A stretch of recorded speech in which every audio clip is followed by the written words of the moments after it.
तो चलें dear students, अब 10.8 पर आते हैं। आई होप कि आपने पिछली वीडियोस में 10.7 तक सारे न्यूमेरिकल्स अच्छे से समझ लिए होंगे और उनकी प्रैक्टिस भी कर ली होगी।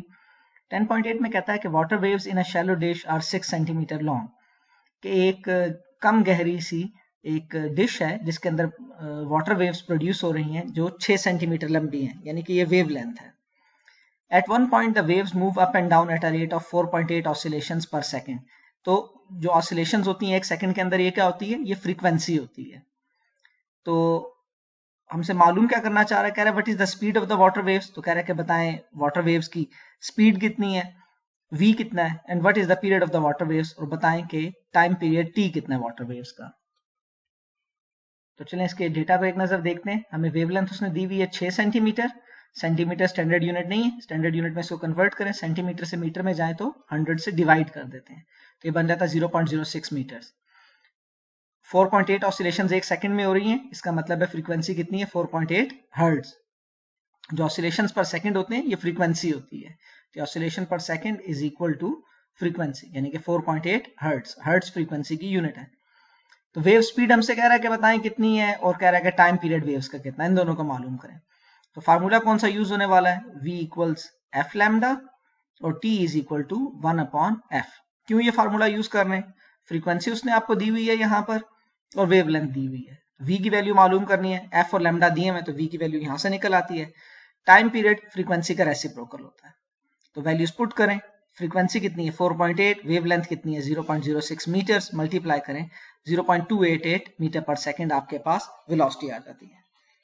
और टाइम पीरियड 1/, फ्रीक्वेंसी, सो 1/, फ्रीक्वेंसी कितनी है? 4.8, तो 0.21, और टाइम पीरियड की यूनिट क्योंकि टाइम है, इसकी यूनिट क्या होती है? सेकेंड्स। तो very very easy and simple numerical. चले आए नेक्स्ट न्यूमेरिकल की तरफ पढ़ते हैं। तो ये न्यूमेरिकल है न्यूमेरिकल नंबर 10.9। कह रहा है at one end of a ripple tank 80 centimetre across, एक रिपल टैंक है जो कि 80 सेंटीमीटर लंबा है। A 5 hertz vibrator produce a wave whose wavelength is 40 millimetre. एक वाइब्रेटर है जिसकी फ्रीक्वेंसी है 5 हर्ट्ज, और वो जो वेव प्रोड्यूस कर रहा है उस वेव की वेवलेंथ यानी कि लैम्डा है 40 मिलीमीटर। मिली कितना होता है? 10 की power -3। Find the time the waves need to cross the tank. तो कह रहा है कि वेव को, इस टैंक को क्रॉस करने में कितना वक्त लगेगा। तो यहाँ पर ये जो लेंथ है आपके पास रिपल टैंक की, यही वेव का डिस्टेंस ट्रेवल भी होगा। तो चले यहाँ इसके डेटा पे चलते हैं। तो सामने आपकी स्क्रीन पर इसका डेटा मौजूद है। यहाँ पर जो डिस्टेंस ट्रेवल्ड है वो लेंथ है आपके पास उस डिश की जो कि 80 सेंटीमीटर है। सो सेंटीमीटर स्टैंडर्ड यूनिट नहीं है, इसको मीटर होना चाहिए। मीटर में जाने के लिए आप इसको 100 से डिवाइड कर दें, तो आंसर आता है 0.8 मीटर्स। फ्रीक्वेंसी कितनी है वाइब्रेटर की? 5 हर्ट्ज, और वेवलेंथ कितनी है? 40 मिलीमीटर्स, यानी कि 40 × 10 की पावर -3 मीटर्स। हमसे कह रहा है कि वक्त बताएं कितना लगेगा वेव्स को ये डिस्टेंस ट्रेवल करने के लिए। तो फार्मूला कौन सा यूज होगा? ये वाला फार्मूला। अब देख लें, जो शुरू में फार्मूले यहाँ साइड पे लिख दिए हैं, ये बस 4 फार्मूले हैं, ये यूज हो रहे हैं, और इनमें से भी ज्यादातर जो फार्मूले यूज हो रहे हैं वो ये 3 फार्मूले हैं जो कि यूज हो रहे हैं। ठीक है, तो वेलोसिटी बराबर है डिस्टेंस अपॉन टाइम के, तो यहाँ से टाइम की वैल्यू आ जाती है डिस्टेंस अपॉन वेलोसिटी या स्पीड। अब ये स्पीड की वैल्यू मेरे पास अननोन है, तो पहले स्पीड की वैल्यू निकालें। स्पीड क्या होती है? v is equal to f lambda. F भी मुझे दिया हुआ उसने और लैम्डा भी उसने मुझे दिया हुआ, ये रहा लैम्डा, ये रही फ्रीक्वेंसी।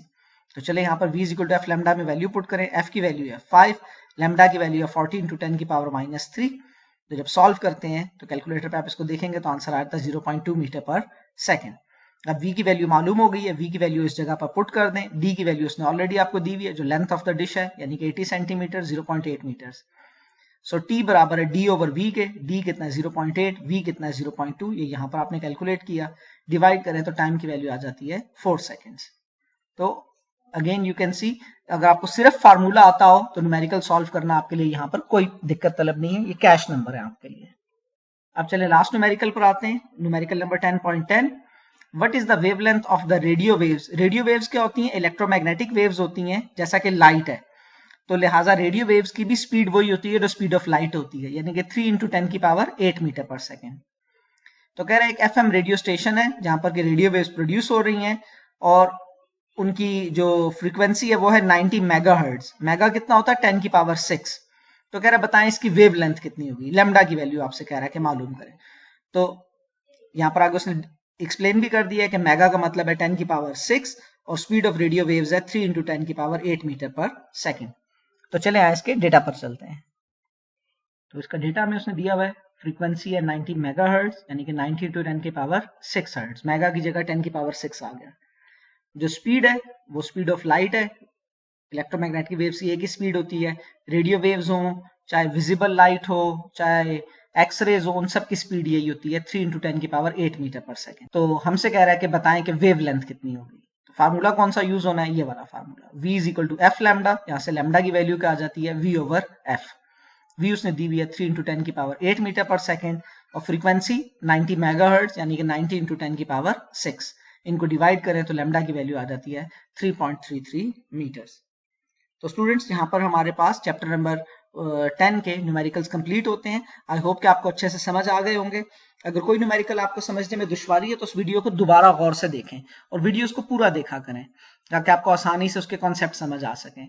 और फिर भी अगर आपको कोई क्वेश्चन समझ नहीं आता तो बिला तकल्लुफ कमेंट्स के अंदर अपना क्वेश्चन पोस्ट करें, मैं उसको इंशाल्लाह आंसर करूंगा। तो चलें नेक्स्ट चैप्टर के न्यूमेरिकल्स तक के लिए अल्लाह हाफिज।